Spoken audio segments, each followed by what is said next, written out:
ओम श्री गणेशाय नमः। ओम नमो शिवाय। श्रावण मास अध्याय 8।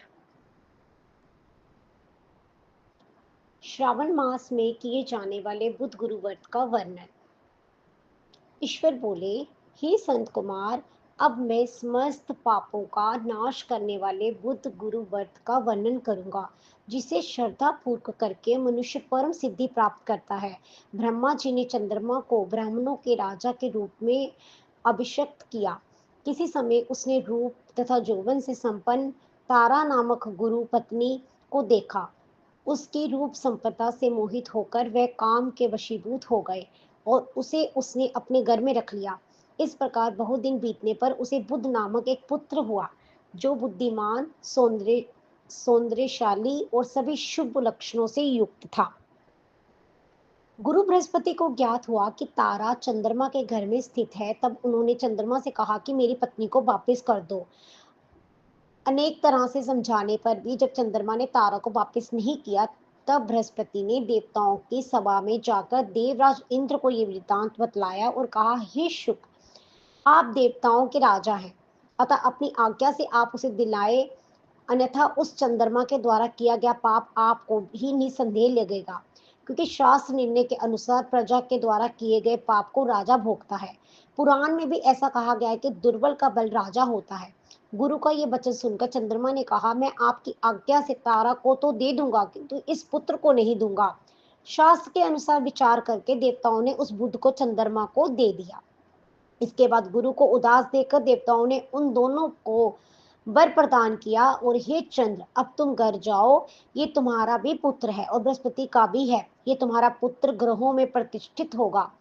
हे सुराचार्य, अब ये दूसरा भी शुभ वर ग्रहण कीजिए कि जो बुद्धिमान व्यक्ति आप दोनों बुद्ध गुरु का व्रत मिलाकर करेगा, उसकी संपूर्ण सिद्धि होगी। ये सत्य है, इसमें कोई संदेह नहीं। शंकर जी के लिए अत्यंत प्रिय इस श्रावण मास के आने पर जो लोग बुध तथा बृहस्पतिवार को पूजन व्रत करेंगे, उन्हें सिद्धि प्राप्त होगी।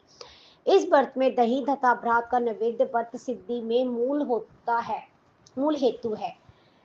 स्थान भेद से आप दोनों की मूर्ति लिखकर पूजन करने से भिन्न भिन्न फल का प्राप्त होती है। यदि कोई हिडोले के ऊपरी स्थान पर आप दोनों की मूर्ति लिखकर पूजन करे तो वह सुवर्ण स्पन तथा दीर्घायु पुत्र प्राप्त करेगा। यदि मनुष्य कोषागार में मूर्ति को लिखाकर पूजन करता है तो उसे कोष बढ़ते हैं और वह कभी श्रेय को प्राप्त नहीं होते। इसी प्रकार पाकल्य में पूजन करने से पाक वृद्धि और देवालय में पूजन करने से उनकी कृपा होती है। शय्यागार में लिखकर पूजन करने से स्त्री का वियोग कभी नहीं होता। दानागार में लिखकर पूजन करने से धान्य की वृद्धि होती है। इस प्रकार मनुष्य उन फलों को प्राप्त कर लेता है। इस प्रकार 7 वर्ष तक करने के बाद उद्यापन करना चाहिए। उद्यापन से पहले एक दिन अधिवासन करके रात्रि में जागरण करना चाहिए। स्वर्ण की प्रतिमा बनाकर विधि पूर्वक 16 उपचारों से पूजन करने के पश्चात तिल धृत चारों और उपमार्ग तथा अश्वत्थ से युक्त समधियों से होम करना चाहिए। अंत में पूर्णाहुति देनी चाहिए। उसके बाद मामा और भांजे को प्रत्यन पूर्व भोजन कराना चाहिए। इसके बाद ब्राह्मणों को तथा अन्य लोगों को भी भोजन कराना चाहिए। स्वयं भी भोजन करना चाहिए। इस विधि से 7 वर्ष तक करने पर मनुष्य सभी मनोरथ को प्राप्त कर लेते हैं। जो इसे विद्या की कामना से करता है, वह वेद व शास्त्रों के अर्थों को जानने वाला हो जाता है। बुद्ध बुद्ध बुद्ध बुद्ध बुद्धि प्रदान करते हैं, गुरु बृहस्पति गुरुता प्रदान करते हैं। संत कुमार बोले, हे भगवान, आपने जो कहा है इसका अवसर पर मामा तथा भांजे को भोजन कराना चाहिए। यदि बताने योग्य हो तो इसका कारण बतलाइए। ईश्वर बोले, हे संत कुमार, पूर्व काल में अत्यंत दीन तथा दरिद्र कोई 2 ब्राह्मण थे। वह दोनों मामा भांजे थे। उदार पूर्ति हेतु परिश्रम पूर्वक भ्रमण करते हुए वह दोनों किसी नगर में अन्न मांगने के लिए गए थे। उन्होंने घर घर पे श्रावण मास में प्रत्येक बार को इस बार का व्रत होते हुए देखा, किंतु कहीं भी बुध गुरु का व्रत नहीं देखा। तब उन्होंने बहुत देर तक पर विचार किया कि सभी बारों का व्रत तो सत्य दिखाई पड़ रहा है, किंतु बुध गुरु का नहीं।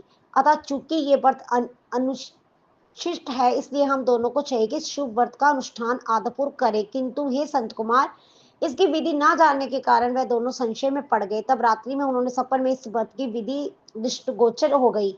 इसके बाद उन्होंने उसकी विधि के अनुसार व्रत को किया, जिससे उन्होंने अपार संपदा प्राप्त की।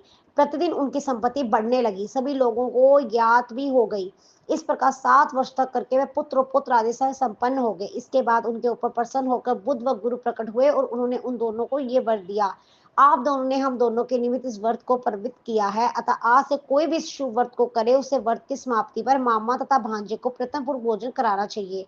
इस व्रत के प्रभाव से उसे सभी कामनाओं की परम सिद्धि हो जाती है। अंत में चंद्र सूर्य पर्यंत उसका हमारे लोक में वास होता है। इस प्रकार श्री स्कंद पुराण के अंतर्गत ईश्वर संत कुमार संवाद में श्रावण मास महात्म के बुद्ध गुरु व्रत कथन नामक 8वां अध्याय पूर्ण हुआ। हर हर महादेव।